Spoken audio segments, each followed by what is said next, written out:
You like a put your back against the wall and just slide down.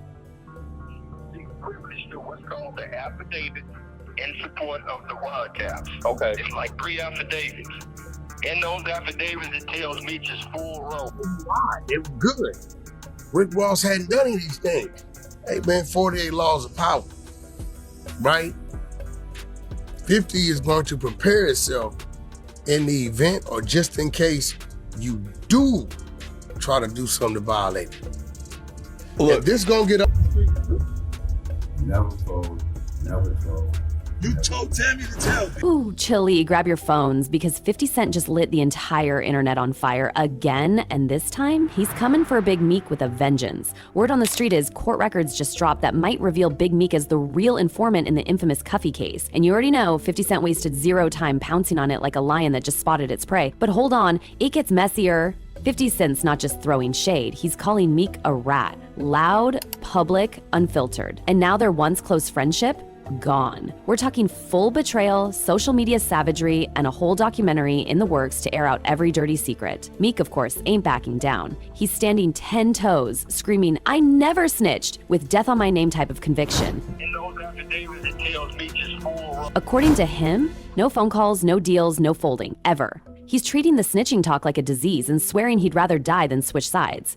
But baby, when your own homie Dion Cuffy Gatling is calling you out 2 days after you walk free, claiming you flipped to shave years off your sentence, yeah, people start raising eyebrows, and guess who turned the drama into a full-out street soap opera? Of course, 50 Cent. Who else? He went straight for Meech's throat on Instagram, posting ruthless captions and teasing a tell-all documentary that promises to drop receipts harder than a mixtape.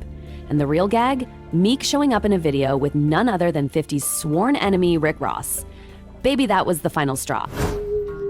You like a put your back against the wall and just slide down. Meech's concert was supposed to be a big welcome home celebration. A-listers were lined up: Lil Baby, 21 Savage, Sexy Red, Moneybagg Yo, Kodak Black, T Grizzly, and more. But all anyone could talk about? The snitching rumors. Why? Because court docs mysteriously appeared online, documents allegedly showing that Meech might have used Tammy Cowan to spy on Cuffy.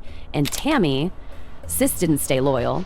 She turned into a full-blown informant and allegedly handed those secrets straight to the feds. Plot twist: Tammy and 50 are now working together on that documentary. The drama writes itself at this point. Meanwhile, 50's having the time of his life online, clowning Meech like it's sport. Hours after calling him a rat, he posted a video forcing Meech's head into a scene with another admitted snitch. Pure savagery. Then he doubled down again. Caption: another Tammy Cowan collab tease. This man is relentless. And Ross? Oh, you know he wasn't gonna stay silent. I want to do a BMF film because you've been entertained by a lackluster, small budget series. Now it's time to do a big budget film. Which director? In a spicy IG Live, Ross dragged 50 Cent. He straight up said he was planning to take over the whole BMF show. He mocked 50's production, dropped Quentin Tarantino and Antoine Fuqua's names like flex cards, and basically said he could do it better. And before you could blink, Young Buck, yes, him, jumped in too. Shout out to Big Meech. Welcome home. We're playing with dude. We're playing with dude. You know, I'm gonna say. He thanked Meech for his freedom and shaded you-know-who with the kind of slick tongue that only a bitter ex-friend can pull off. So at this point, the whole hip-hop industry is in a civil war. You've got factions, alliances, betrayals, and all roads lead to this massive showdown between 50 Cent and Big Meech. Meech finally broke his silence, took to Instagram and told fans, "I've never snitched, never will. And if you believe I did, you don't know me." Because I'm not trying to let nobody trick me off the streets. But I never folded, never told, never will. Death before the sign, always. Then he tried to pivot the energy, promoted his event, invited fans to celebrate with him at Amaranth Arena.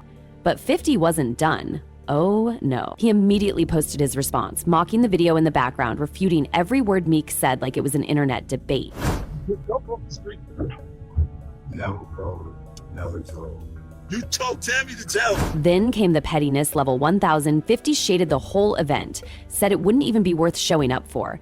Will y'all be upset if Lil Baby don't show? He laughed. Even if y'all want our house, he can't leave. Then he said it straight. Meek ain't even allowed to go to his own concert. Woo, the captions were brutal. 50 wrote, "Will y'all ask for refunds if the headliner don't show? Don't believe me? When he can't go past 6 p.m., don't say I didn't warn you." And then, to top it all off, 50 posted a clip of Blue Da Vinci, the BMF member himself, saying Tammy Cowan had wiretaps and documents on Meek. Sis had tapes, receipts, data. Baby, this wasn't just gossip. This was evidence-level drama. Privileged to what's called the affidavit in support of the wiretaps. Okay. It's like 3 affidavits. In those affidavits, it tells Meech's full. And while folks tried to brush it off as speculation, the truth is, it's getting harder and harder to ignore, especially since Cuffy, the man at the center of it all, keeps telling his side too. He says Big Meech betrayed him, and now everyone's asking, who's lying? Who's telling the truth? And why does it all feel like the script of a gangster movie gone way too real? So what's the real story behind this chaos? Turns out the court document that dropped didn't just throw Meek under the bus. It connected everyone. Demetrius Big Meek Flannery, Dion Cuffy Gatling, Fidel Suarez. It painted the BMF network as one tight operation, with Meek sitting at the top. Suarez ran a trucking front out in Cali, Cuffy was moving weight through St. Louis, and Meek, he was allegedly the man gluing it all together. But here's where it gets icy. Cuffy says Meech was the one who introduced him to the government's confidential source 1. And guess who CS1 allegedly turned out to be? Tammy Cowan. I'm Gatling. I'm making this recording in regards to my dad. He's Dion Gatling. Most people know him as Cuffy. But I wanted to make this recording so I can shed light on some facts. My dad was set up by one of his best friends, which is Demetrius Flannery, also known as Big. Now buckle up, because this next part is wild. According to Cuffy's daughter Tamara, Meech and her dad had been friends for over 30 years. Tight-knit, family-level loyalty. And that's what made it hurt even more when she found out what really happened. She claims Meek approached her father in 2011, saying he wanted to make a BMF film. Around that time, Meek introduced Cuffy to Tammy Cowan, the same woman who had his power of attorney, managed his life from behind bars, and was secretly funneling everything straight to the feds. Cuffy didn't even know he was being set up until his arrest in 2014. The evidence used against him? So specific, so personal. Only one person could have handed it over. Tamara swears it was Tammy, Meeky's own middlewoman. To my dad, and we received the discovery. He knew exactly who CS1 was, and he told me and my mom that it was Tammy Cowan. And it gets even dirtier. That discovery Tamara mentioned, the court evidence, Cuffy read it, saw what was used to convict him, and just like that, the dots connected. Only one person had access to those details. Everyone was shook when Tammy turned, but not Whack 100. He claimed on a live stream with DJ Academics that it was only a matter of time, said she had 2 motives, love and revenge. When Meek got out and linked back up with his baby mama, Whack says Cowan snapped. And 50 Cent, he had the foresight. He knew this day might come, so he waited. And when Meek appeared alongside Rick Ross, oh, the gloves came off. Why? It was good. Rick Ross hadn't done any of these things. Hey man, 48 laws of power, right?